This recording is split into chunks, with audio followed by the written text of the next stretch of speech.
Seja bem-vindo a mais um estudo 1189. No estudo anterior, capítulo 7, nós falamos sobre a lei, sobre o pecado, sobre algumas instruções baseadas na carta de Paulo aos Romanos. E hoje nós vamos estudar o capítulo 8, que trata sobre a vida pelo Espírito do Senhor, a glória futura e que nós somos mais que vencedores. São 3 temas sendo explicados aí nessa carta ao longo de quase 40 versículos. Antes disso, vamos orar. Pai, a Ti rendo graças porque o Senhor é bom e eterna a Sua vontade, de geração em geração, até que nos alcance e passe de nós.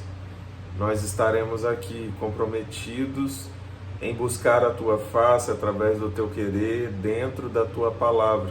Pedimos ao Teu Espírito Santo que aperfeiçoe em nós o dom do que o Senhor quer realizar em nós.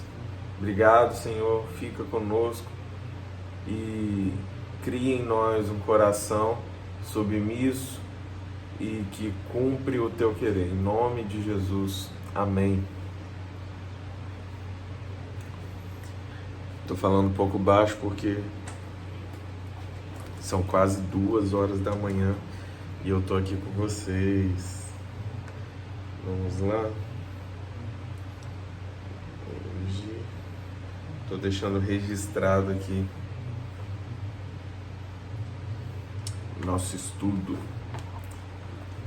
Capítulo 8 de Romanos. Portanto, agora já não há condenação para os que estão em Cristo Jesus, porque por meio de Cristo Jesus, a lei do Espírito de vida me libertou da lei do pecado e da morte, porque aquilo que a lei fora incapaz de fazer por estar enfraquecida pela carne, Deus o fez, enviando o seu próprio Filho à semelhança do homem pecador, como oferta pelo pecado.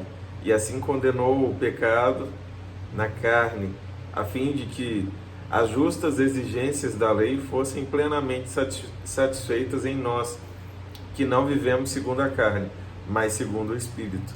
Quem vive segundo a carne tem a mente voltada para o que a carne deseja, mas quem vive de acordo com o Espírito tem a mente voltada para o que o Espírito deseja. A mentalidade da carne é a morte, mas a mentalidade do Espírito é vida e paz. A mentalidade da carne é inimiga de Deus, porque não se submete à lei de Deus, nem pode fazê-lo. Quem é dominado pela carne não pode agradar a Deus. Entretanto, vocês não estão sob o domínio da carne, mas do Espírito, se de fato o Espírito de Deus habita em vocês. E se alguém não tem o Espírito de Cristo, não pertence a Cristo. Mas se Cristo está em vocês, o corpo está morto por causa do pecado, mas o Espírito está vivo por causa da justiça.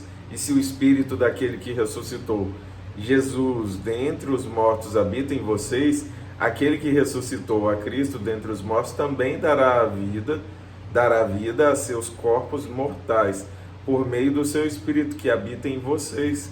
Portanto, irmãos, estamos em dívida, não para com a carne, para vivermos sujeitos a ela. Pois se vocês viverem de acordo com a carne, morrerão, mas se pelo Espírito fizerem morrer os atos do corpo, viverão. Porque todos os que são guiados pelo Espírito de Deus são filhos de Deus. Pois vocês não receberam um espírito que os escravize para novamente temerem, mas receberam um espírito para que os adota como filhos. Receberam o espírito que os adota como filhos, por meio do qual clamamos: Abba, Pai. O próprio Espírito testemunha ao nosso espírito que somos filhos de Deus. Se somos filhos, então somos herdeiros, herdeiros de Deus e co-herdeiros com Cristo. Se de fato participamos dos seus sofrimentos, para que também participemos da sua glória. E aqui, mais uma vez, Paulo explica de forma muito detalhada a respeito do que a morte veio sobre a nossa carne por conta do pecado cometido por Adão, que a gente já leu em um dos capítulos anteriores.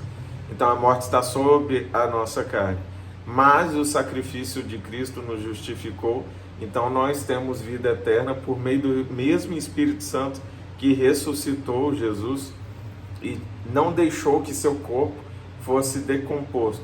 Então a mesma justificação pelo Espírito de Deus que habita em nós vai acontecer em nós a partir do momento que nós aceitarmos o Senhor Jesus Cristo e o Espírito dele vier sobre nós, o Espírito Santo, que é a Trindade de Deus, Deus Pai, Deus Filho, Deus Espírito Santo, vier sobre nós e habitar em nós.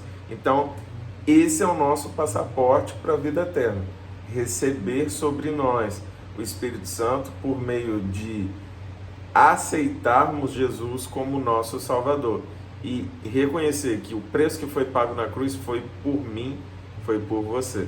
Então, se você não aceitou Jesus, essa é uma bela de uma oportunidade de dizer, fale comigo, Senhor Jesus, eu aceito como meu suficiente Salvador e entrego meu coração, a minha mente, a minha alma em suas mãos e peço que derrame do teu Espírito Santo sobre mim, para que eu seja guiado e não esteja mais escravo do pecado nem da morte, mas que eu seja liberto pelo teu sangue, porque eu reconheço que tu és Deus sobre a minha vida e não existe outro. Agora me comprometo com uma nova caminhada e me entrego totalmente ao Senhor em obediência à tua palavra e buscando intimidade todos os dias com o Senhor. Fica comigo, se revela a mim em nome de Jesus. Amém. Pronto. Agora viva de acordo com a palavra. Continuando. Considero que os nossos sofrimentos atuais não podem ser comparados com a glória que em nós será revelada. A natureza criada aguarda com grande expectativa que os filhos de Deus sejam revelados, pois ela foi submetida à inutilidade, não pela sua própria escolha, mas por causa da vontade daquele que a sujeitou na esperança, de que a própria natureza criada será libertada da escravidão, da decadência em que se encontra, recebendo a gloriosa liberdade dos filhos de Deus. Sabemos que toda a natureza criada geme até agora, como em dores de parto. E não só isso, mas nós mesmos, que temos os primeiros frutos do Espírito, gememos interiormente, esperando ansiosamente nossa adoção como filhos, a redenção do nosso corpo, pois nessa esperança fomos salvos. Mas esperança que se vê não é esperança. Quem espera por aquilo que está vendo? Mas se esperamos o que ainda não vemos, aguardamos-lo pacientemente. Da mesma forma, o Espírito nos ajuda em nossa fraqueza, pois não sabemos como orar. Mas o próprio Espírito intercede por nós com gemidos inexprimíveis. E aquele que sonda os corações conhece a intenção do Espírito, porque o Espírito intercede pelos santos de acordo com a vontade de Deus. Então, essa parte aqui, para mim, é muito linda. Considero que os nossos sofrimentos atuais não podem ser comparados com a glória que em nós será revelada. Será revelado. Então aqui Paulo fala sobre o breve período que nós ainda temos de aflições e angústias e o pecado sobre a nossa carne, enquanto ainda estamos passando por essa jornada chamada vida.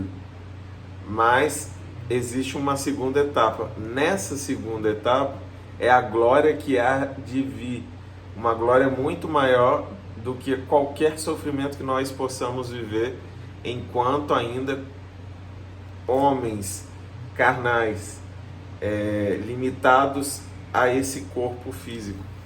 Quando passarmos para a glória, quando formos glorificados, que ou o Senhor voltar para nos levar ou morrermos, aí nós viveremos a plenitude daquilo que nos aguarda, daquilo que foi reservado para cada um de nós.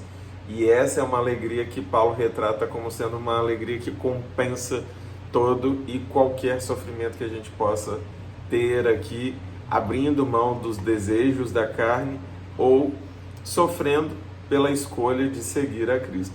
Não importa qual seja a dor e qual seja o fato gerador, vale a pena passar, porque a recompensa compensa.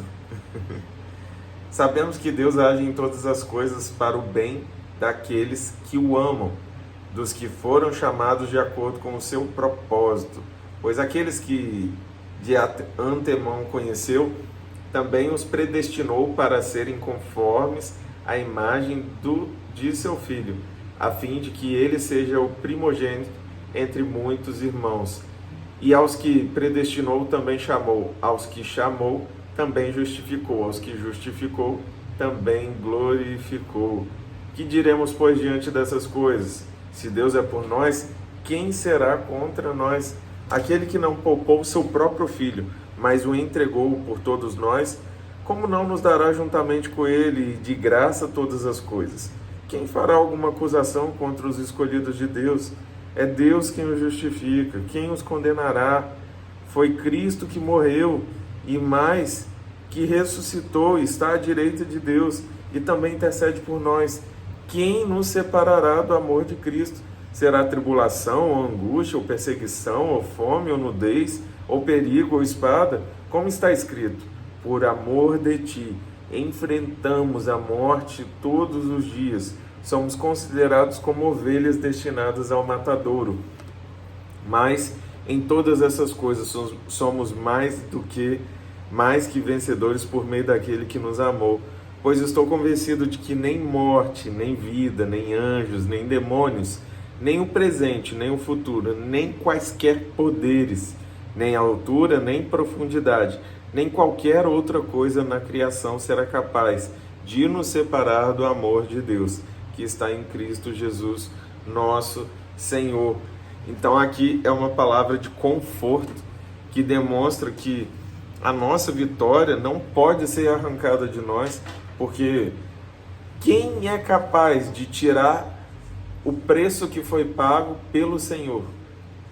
O que é capaz de nos separar desse amor? O que pode ser maior para nos impedir de acessar? Então, a partir do momento que nós recebemos essa certeza no nosso coração, essa fé, e ela brota em nós e se transforma em atos de justiça e justificação, e aí nós somos transformados pela renovação do nosso entendimento, e isso nos leva a uma caminhada de fé. A partir do momento que a gente entra nessa trilha, nesse caminho, nada vai te parar. Nem a dor, nem a morte, nem anjos, nem principados, nem doença, nada é capaz de nos separar desse amor, porque foi o Senhor que nos conectou a essa realidade com um preço de sangue que não pode ser quebrado por nada nem ninguém. Que você receba sobre a sua vida essa certeza e que você viva de acordo com essa certeza em nome de Jesus. E o que eu desejo para você e para sua família é que Deus te abençoe em nome de Jesus.